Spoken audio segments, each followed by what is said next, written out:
Seconds Out, Ayman Khan here with trainer Dave Coldwell. Dave, good to see you in Leeds. Hopey Price is out last time, out for this year. It was interesting there. I thought he mentioned he wants to step on and get those titles. Is he ready for that, Dave? Ability-wise, yeah, but it's just experience. I need him to get rounds. I need him to get a bit of activity going, and then yes, and it depends on what titles you're talking about. Got nothing adverse to him fighting for international titles, Commonwealth titles, things like that. After this one, yeah, but I don't want him to fight for titles, win a title, and then he's stuck at that level, and then inexperience beats him. So I just want an active 2023. He's 8-0. People wanting to rush him because he is outstanding. He's an outstanding talent. He's genuinely, so far not showed me any ceiling. The kid's brilliant. I watched him in sparring with experienced fighters. He's soaking it all up. He's got the best attitude. I'm excited. I'm very excited about his future. But because I'm so excited about his future, I don't want to rush him into fights and into levels that he's got no foundations to be in that level and stay at that level, because when we go into those levels, I want to keep getting bigger fights, not having to take steps back. So when he's 12-0, I'll take the L plates off and off you go and fight whoever you want. That's how good he is. By the time he's 12-0, he'll be ready to start fighting for the major titles. How do you manage him then, because it seems maybe that ambition's coming more so from him than yourself? You seem more tempered with him in his career. Do you have to, or have you had those conversations about slowing him down? Yeah, no, it's not a case. That's what I'm saying. It's not a case of slowing him down. He just wants the fights. He wants the activity. He wants the fights, and that's what 2023 will bring. And he'll be 9-0 at the end of this year. If we get a good, quick couple of fights, early quarter of next year, then there you are. You're ready, So that's what we want. That's what we want. And he's very intelligent. He knows what my plan is with him.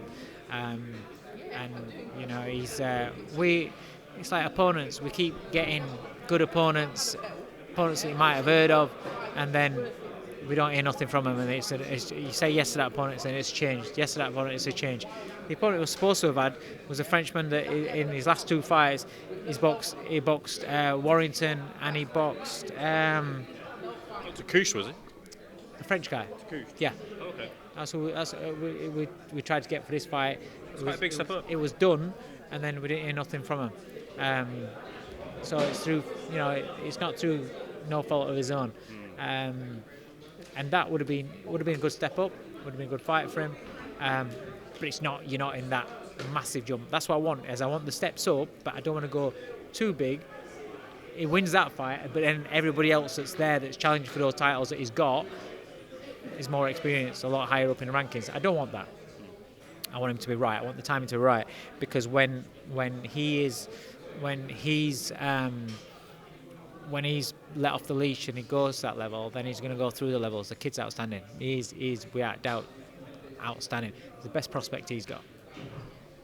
Dave, if we turn attention to a couple of other things, the last time I saw you a bit more despondent, you got more of a smile on your face this time around, but can we get that update on Lerone? How is he? Is he doing better than he was beforehand? Yeah, he's had a couple of weeks out. He's had his MRI scans. They've come back fine. The doctors are happy with him. He had very, very low blood pressure, which might have left him open to a bug or something. But he's all right now. He's had the rest that he was told to have. So next week he's going to come back into the gym, do a bit of light training. He'll be ready to go for February. Not January, but February. January's a bit of a push when you've had an illness and you need a couple of weeks out. But yeah, February will be ideal. Against Zach? Oh, please God, yeah. That's what we were waiting on. I'm not his manager, so I'm not. Somebody making me cut. I'm not his manager, so I don't know. What talks have been had yet, but we've said that we'd be good for February for the Zach Chelly fight. That's as far as myself and Lerone have said. Turning our attentions to the previous weekend, we saw Derek Chisora in a losing effort against Tyson Fury. You're someone who'd been in the corner with Derek, I just wondered how you assessed kind of the corner work there, which has come under some scrutiny, shall we say, because of maybe the action or inaction of the corner. I keep getting asked this question. I feel really awkward answering it because I've not watched the fight yet. I listened to it live on TalkSport, but I've not watched it, and it sounded bad, and it's never sounded like Derek was in the fight. And Twitter, socials, people speaking to me, people that had known the game speaking to me, fans speaking to me, all saying the same thing, that he was never in the fight. The problem is, if he's in the fight and it looks like he could turn it round, and Fury's showing vulnerabilities or looks like it could unravel, then I understand why you're keeping him in, because you think you can turn it round. But if he's not in the fight and he's just getting a hammering, and Fury looks in complete cruise control and never looks uncomfortable at any moments, then I don't understand why you would keep him in there. We all know that he's tough. We all know that he's game and he's got no quit in him. That it doesn't harm his legacy to get pulled out at this stage of his career. He's been stopped in the past. It makes no difference. Yeah, I mean, it's what the trainer sees, how he sees the fight, and that's only something that the trainer can answer. In a general sense, how difficult is the line between throwing the towel in and keeping the towel in your hands? Because you had Jordan Gill against Karen Guerfi, who, maybe a few punches if they landed later. No, the difference is in that fight is when I asked Jordan to go to the ropes and to do what we do in the gym. I've heard certain people saying that were a fluke. I can show you videos of Jordan doing that in the gym all the time. Sparring with bigger guys and working his defence. And if you look at the first flurry that Guerfi throws at him, and Jordan catches, slips, rides, I knew then we was going to win the fight. When he was in the centre of the ring, I wasn't. I'll be honest with you, I was worried. The minute that first flurry went to the corner, because he responded to how I wanted him to respond, I knew he was going to win the fight. And there was no point there. I'm talking him through it. He's responding with everything I'm asking him to do, even down to the shots that we're doing. I'm talking him through it, and then after rode the first round out, couple of rounds out, then I said, right, we need to start winning the rounds now. You start seeing him slotting the shots in. I knew he was going to win the fight. There's a difference, and it wasn't taking. There's a difference between blocking and riding shots and taking shots flush. He was blocking and riding shots, and so it looked bad. But if you actually got the view way right there and you see it, he wasn't taking shots clean. When he boxed Kiko and he was getting caught clean and getting hurt, I stopped the fight because I couldn't see how he was going to win the fight, and so I pulled him out. When he boxed Tinoco, I pulled him out because I just knew that it wasn't gonna win the fight. So I don't see any point in him just staying in there. I appreciate you said you listened to the fight and you didn't see the fight, so the images aren't quite there for you. But from what you heard, did you get the sense of maybe that if you were in those shoes, you might have thrown the towel in? It's difficult to say, though. Yeah. But all I can explain to you is if. So let me say it this way. So when Derek fought Parker, there are some people that thought I should have thrown the towel in. But in that fight, Derek kept landing on Parker, and if you look at Parker's body language and how Parker's demeanour was, he always looked like he could unravel. He looked uncomfortable under that pressure, and you thought Derek could actually turn it around. So even though it's a tough fight, it's an hard fight, and there's rocky moments in the fight for Derek, we always thought that he could turn it around. Parker could unravel. He doesn't look like he likes those body shots. He doesn't look like he likes getting it back. So I felt as though we was always in the fight. If that wasn't there, and Parker looked in complete control, Derek's not landing, and Parker, even when Derek does land, Parker doesn't look like he's fussed one bit, then I'm pulling him out. And that's all I can say is if I think that there's no effect, whatever your man's doing, there's no effect, and he's getting a beating, then I'll pull him out. I want to get your thoughts on, in a wider sense, we don't know this is the situation between Chisora and Don Charles. However, if a fighter was to say to you, do not pull me out, but the images that you're seeing, how do you tread that line as a coach? Pull him out. So it's got nothing to do with it. A fighter's never. It's very rare you're going to get a fighter said, mate, if it gets tough, pull me out. But in the same sentence, Chisora thanked the referee for stopping the fight. Oh, did I? Well, because Derek's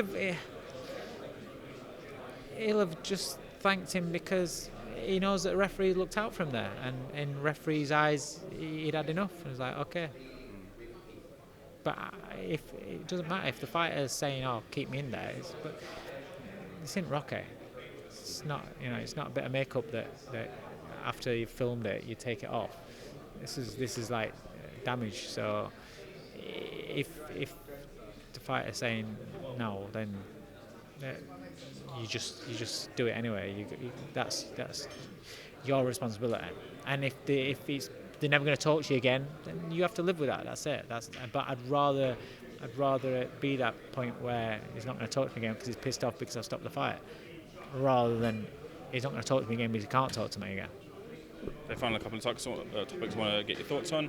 Josh Warrington takes on his mandatory and Luis Alberto Lopez, but it's a tough fight. But seeing if he gets through it, who would you like to see him in the next? There's some good fights out in that division. It's brilliant. Lee Wood. I want to see the Lee Wood fight. That'd be amazing. There's two sets of fans, two personalities, two fantastic British featherweights going at it in unification. BS. That's the fight that I want to see.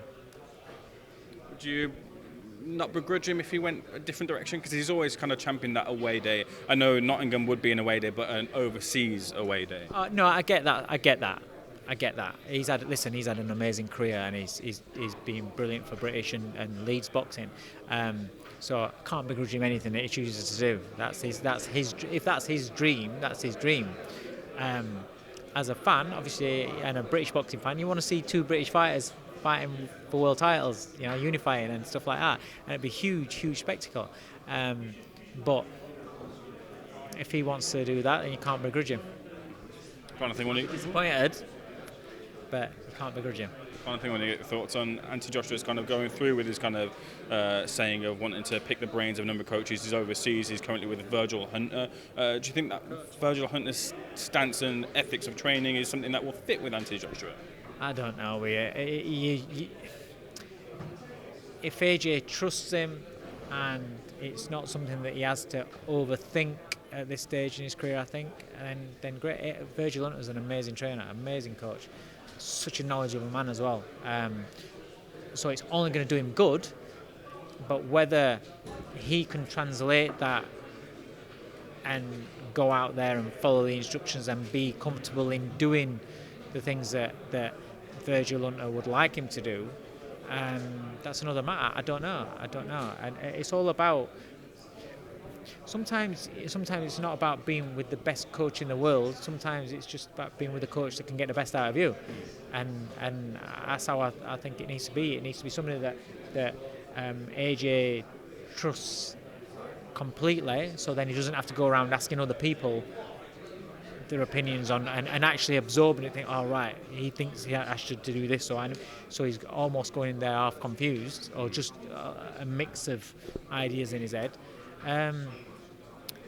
He's just got to find something that's gonna mesh, really. Final question. People say that, like I see online, they say a Teddy Atlas or a Derek James, someone to light a fire up under his ass, for a better want of phrase. Do you kind of see that sentiment, feel that sentiment in a way?